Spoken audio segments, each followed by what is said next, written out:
preço no outro envelope e no futuro de habilitação. Muito bem. A subcomissão técnica avalia a proposta técnica, julga, sem saber quem são os proponentes, e manda para a comissão permanente de licitação, que vai realizar a segunda sessão.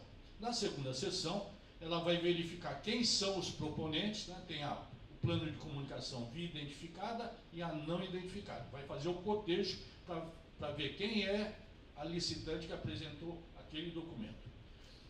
Feita a avaliação da pontuação, quem não tiver de acordo com a avaliação feita, deve entrar com recurso. Isso está na 12232. Diz, terminou essa fase, para recorrer tem 5 dias, com base ainda na 8666, 5 dias para recorrer contra essa decisão que julgou vencedor essa agência desta fase. Depois, vem a fase de proposta de preço. Julgou a proposta de preço, avaliou, divulgou, cabe recurso contra a proposta de preço. Só depois é que vem a fase de habilitação, das agências que foram classificadas nas duas primeiras fases, e contra o julgamento da habilitação, cabe novo recurso contra a habilitação. O que diz a 1433? Não, a primeira fase, se você não concorda, você tem que mencionar no ato que você não está de acordo, que você vai recorrer.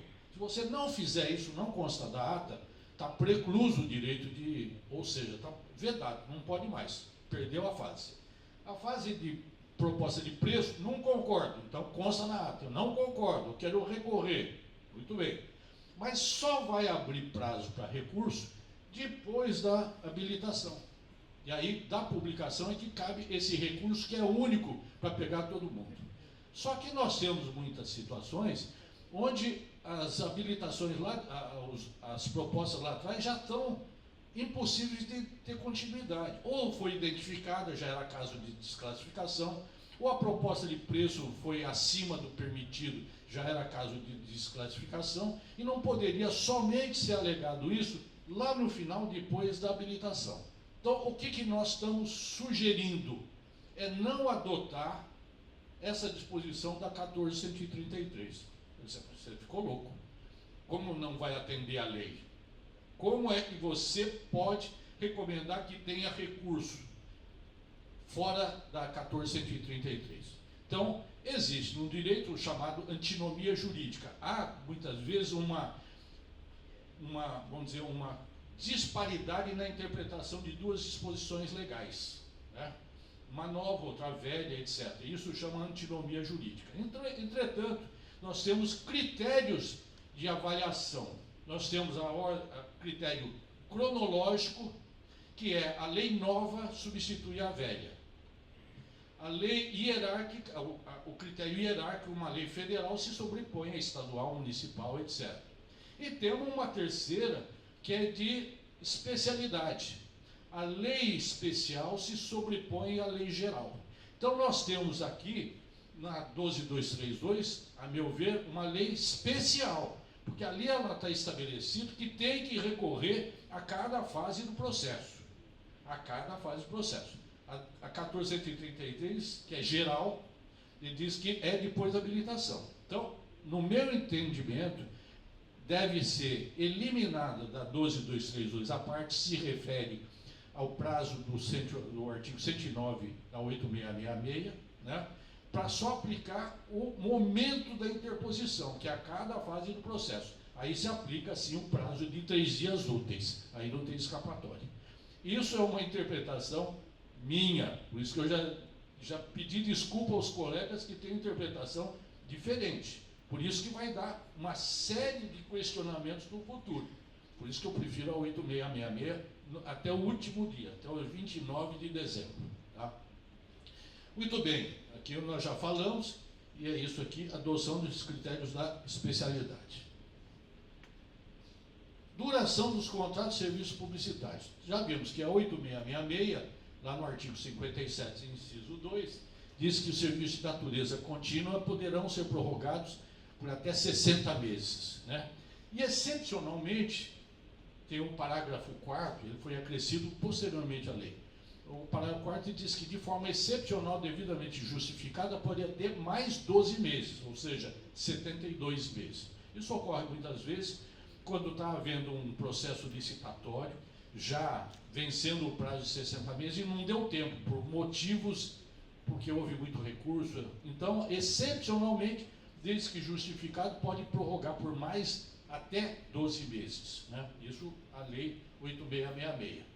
Já na 1433, né, como nós vimos agora mesmo com a pergunta do nosso companheiro, o contrato pode ser até 5 anos, desde que atenda aqui, olha, o exercício financeiro, a disponibilidade de créditos orçamentários e a previsão do plano plurianual, ultrapassar o exercício financeiro.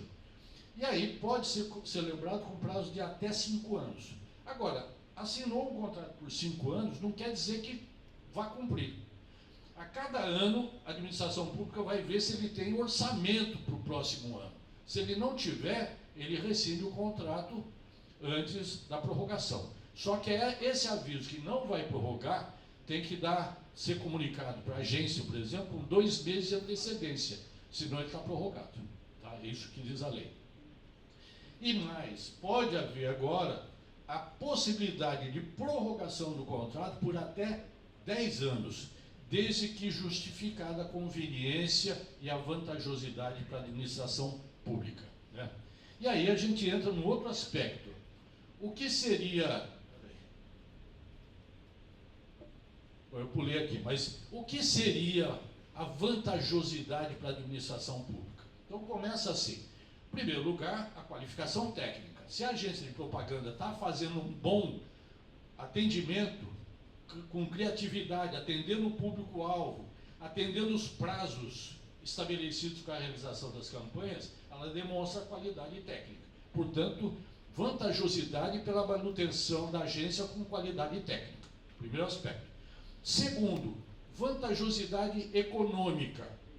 Não dá para estabelecer aí que, em função dessa vantajosidade econômica, a agência tem que reduzir a remuneração dela, porque aí pode, muitas vezes, tornar inexequível o contrato. A vantajosidade está em manter o valor que já vinha sendo pago, né, porque ela demonstrou qualidade técnica e o preço está dentro dos parâmetros de mercado. Então, os preços de mercado estão sendo atendidos. E mais uma coisa, nós temos que lembrar da verba total publicitária, como o Du falou, a grande parte da verba, em tese, vai para veículos de comunicação, a mídia, por volta de 70%. 15% restante vai para a produção externa. E apenas a remuneração residual, 15%, vai para a agência de propaganda. Então não adianta só reduzir a agência, se não se consegue reduzir veículo e produção externa, evidentemente. Então, a vantajosidade já está demonstrada na qualificação técnica e na manutenção dos preços, corrigidos monetariamente, aos preços de mercado. E só para finalizar aqui, nós temos que lembrar que o ano que vem nós vamos ter eleições municipais. E aí veio a lei, aqui não é nada de licitação, aqui é a lei eleitoral, 9.504. E ela diz lá no artigo 73, né, quanto que se pode gastar em publicidade institucional em ano eleitoral. Claro que o ano que vem nós temos eleições municipais, então a restrição é para o município, não é estadual, não é federal. Né? Então, o que pode gastar? Com essa mudança da lei, essa mesma 14.356 estabeleceu a seguinte: empenhar no primeiro semestre do ano de eleição despesas com publicidade dos órgãos públicos federais, estaduais ou municipais ou das respectivas entidades da administração indireta que excedam a 6 vezes a média mensal dos valores empenhados e não cancelados nos últimos 3 anos que antecedem o pleito. Traduzindo isso, é mais ou menos assim: você soma os cavalos somando as 4 patas e dividindo por 4. É assim, um negócio meio bronco, mas é assim.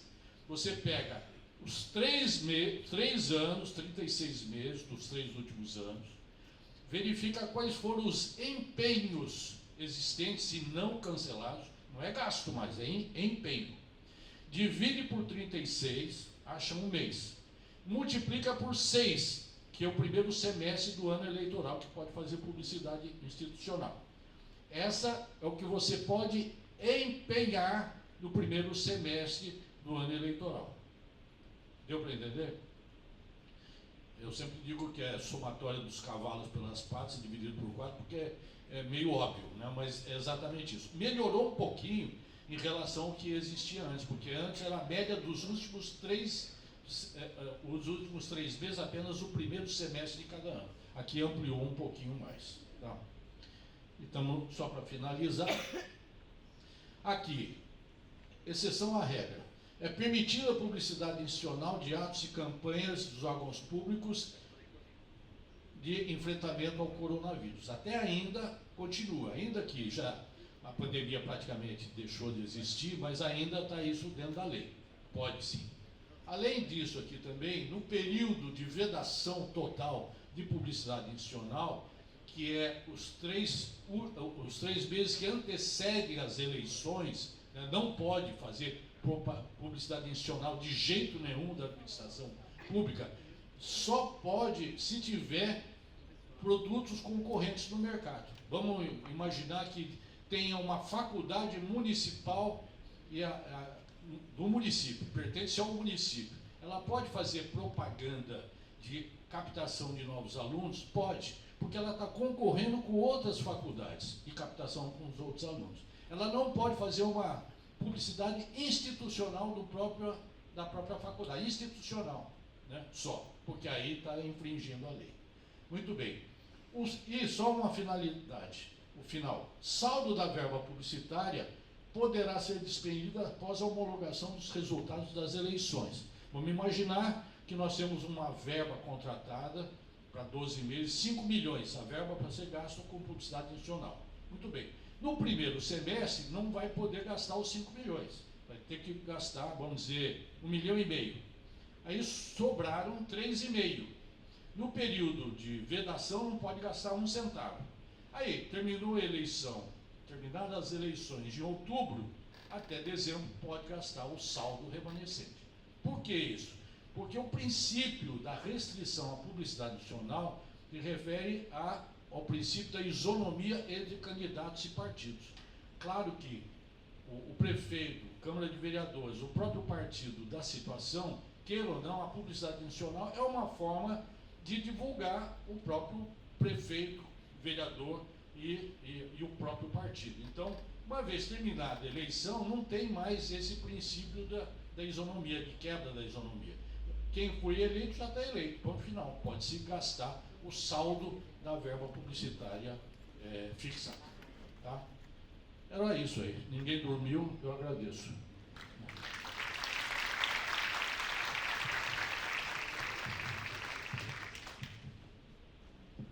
Obrigado, doutor Paulo. Para encerrar esse evento, doutor Paulo, nós queremos convidar o nosso diretor de comunicação em mídias, o jornalista Abacuque Vilacorte.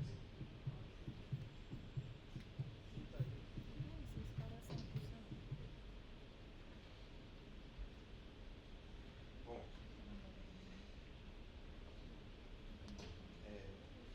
de antemão queria agradecer a presença de todos, em nome do presidente Flávio Conceição. Eu sempre acho que a semente foi plantada, né, Manuel? Acho que a ideia de fazer esse seminário, de buscar esse debate, né, o público-alvo desse evento aqui, acho que tivemos 2 grandes palestras aqui,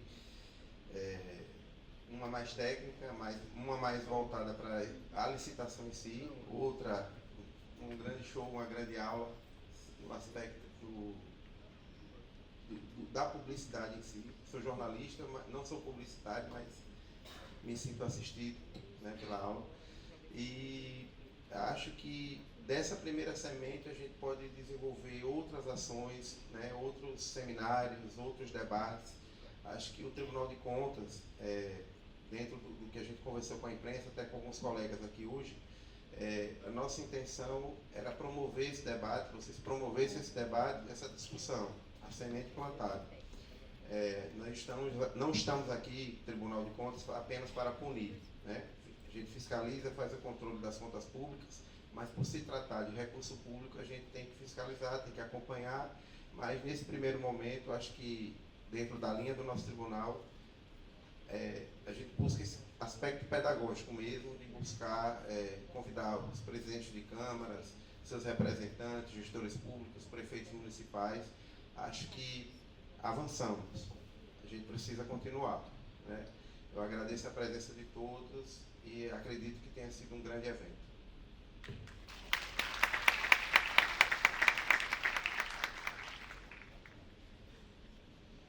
Em nome do presidente Manuel, nós desejamos a todos um feliz retorno aos seus lares. E se alguém quiser fazer a foto, né, as fotos oficiais, né, Manuel?